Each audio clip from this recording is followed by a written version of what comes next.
श्री राम जी के पुत्र लव और यमराज का भीषण युद्ध मरने के बाद सुमंत हुए जीवित। एक बार राम अपनी सभा में बैठे थे कि एक सेवक ने आकर कहा, हे महाराज, आपका वृद्ध मंत्री सुमंत स्वर्गगामी हो गया। उसकी पत्नियां सती होने हेतु आपकी आज्ञा मांगती हैं। ये समाचार सुनकर श्री राम जी एक रथ पर आरूढ़ होकर सुमंत के घर गए। वहां पहुंचकर उन्होंने सुमंत की जन्म कुंडली मंगाई और उसे पंडितों को दिखलाया। उससे ये ज्ञात हुआ कि 9,999 वर्ष सुमंत की कुल आयु थी। उसमें सब तो व्यतीत हो गए, अब केवल 9 दिन शेष रह गए हैं। तब श्री राम ने गुरु वशिष्ठ को बुलाकर उनसे कहा कि हे गुरु, त्रेतायुग में 10,000 वर्ष मनुष्य की आयु मानी गई है। इस नियम से यमराज ने मेरे राज्य में मेरा अपमान किया है। जो इस नियम की अवहेलना की है, ज्ञात होता है वह मेरे द्वारा दंडित होगा। क्योंकि मेरे इस मंत्री की आयु में अभी 9 दिन शेष है, फिर यमराज ने क्यों इन्हें अपने यहाँ मंगा लिया है। अतः अब मैं यम को बांध कर यहाँ ले आता हूँ और सुमंत्र को जीवित करता हूँ।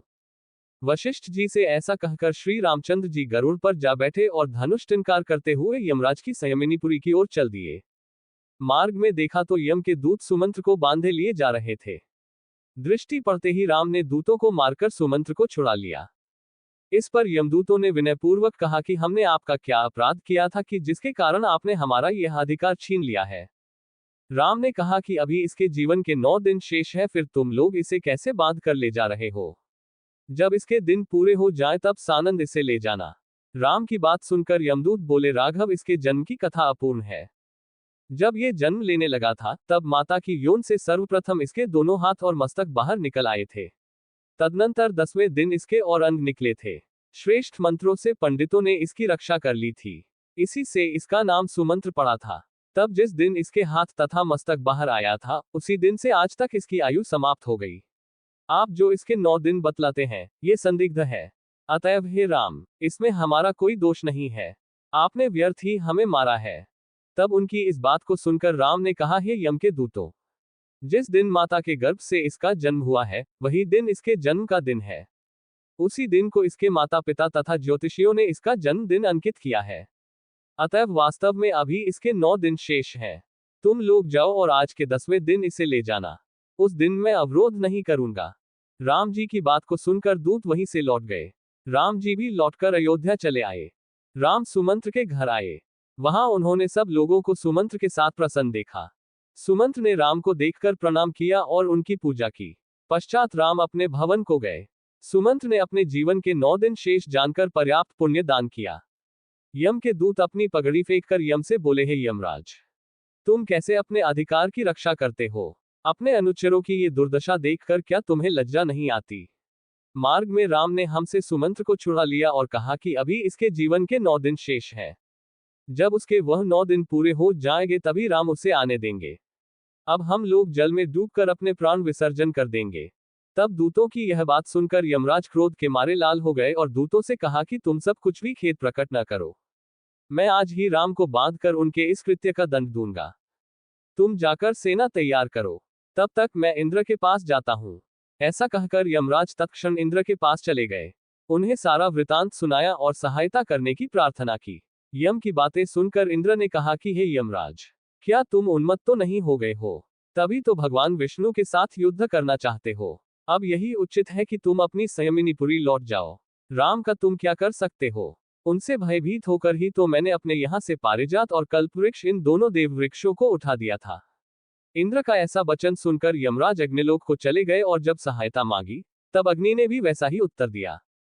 तब उन्होंने नैऋत्य, वरुण, वायु, कुबेर, ईशान, रवि, चंद्र, बुध, गुरु, शनि, राहुल, केतु तथा मंगल सभी से सहायता मांगी, परंतु यम को सबने इंद्र के समान कोरा उत्तर दिया। फिर यम लौटकर ब्रह्मा के पास गए। पातालवासी और सप्तद्वीप के राजाओं से भी सहायता मांगी, किंतु राम के प्रतिरोध में उनकी किसी ने सहायता नहीं की। तब क्रुद्ध यमराज अपनी ही सेना लेकर राम के साथ युद्ध करने अयोध्या को चले। यमराज एक विशाल भैंसे पर सवार थे। वहां पहुंचकर उन्होंने चारों ओर से अयोध्या को घेर लिया, जिसमें 9 द्वार थे और उनके चारों ओर 9 खायां खुदी हुई थी। कितनी ही तोपें वहां लगी थी। उसके उत्तर की ओर सरयू नदी बह रही थी। नाना प्रकार के महलों से युक्त वह पूरी पताकाओं से अलंकृत थी। यमराज के द्वारा अयोध्या को घेरा देख राम ने लव से कहा कि तुम यमराज से युद्ध करने के लिए जाओ। दुंदुभी की आवाज के मध्य लव रथ पर आरूढ़ होकर अयोध्या के बाहर आए और यमराज के साथ भयंकर युद्ध करना आरंभ कर दिया। लव के बाणों से घायल यमराज के करोड़ों अनुयायी धराशायी हो गए। सबको मरा देख क्रोधित यमराज लव के साथ भयंकर युद्ध करने लगे। उन्होंने लव के रथ, सारथी, धनुष, कवच और मुकुट को शीघ्र ही काट डाला। इससे लव को क्रोध आ गया। वह तत्काल ही एक दूसरे रथ पर जा बैठे और यमराज के साथ अति भयंकर युद्ध करना आरंभ कर दिया। लव ने अपने बाणों से यमराज के भैंसे को मूर्छित करके पृथ्वी पर गिरा दिया। फिर शीघ्र ही 100 बाणों से यमराज पर प्रहार किया। तब यमराज ने अति क्रुद्ध होकर लव पर यमदंड का प्रहार कर दिया। यमदंड को देखकर लव ने ब्रह्मास्त्र चला दिया। वह देख यमदंड लौट पड़ा। यम व्याकुल होकर भाग चले। काल के समान ब्रह्मास्त्र उनके पीछे चला। इससे सूर्य को ये ज्ञात हुआ कि अब यमराज बच नहीं सकते और इस प्रकार अब मेरा पुत्र यम मारा जाएगा। तब सूर्य स्वयं रथ पर बैठकर लव के समीप आए और उनसे विनती करने लगे। अस्त्र को लौटाकर यम को बचाने की लव से प्रार्थना करने लगे। सूर्य ने कहा, वत्स लव, तुमने इस अस्त्र को चलाया है, तुम ही इसका निवारण कर सकते हो। तुम भी हमारे ही वंश में उत्पन्न हुए हो और यम भी मेरा ही पुत्र है। तुम अपने पूर्वजों को क्यों मार डालना चाहते हो? यदि एक पुत्र मूर्ख हो जावे तो क्या उसके साथ सब मूर्ख हो जावे? संग्राम से पलायन किए हुए शत्रु की वीरगण रक्षा ही करते हैं।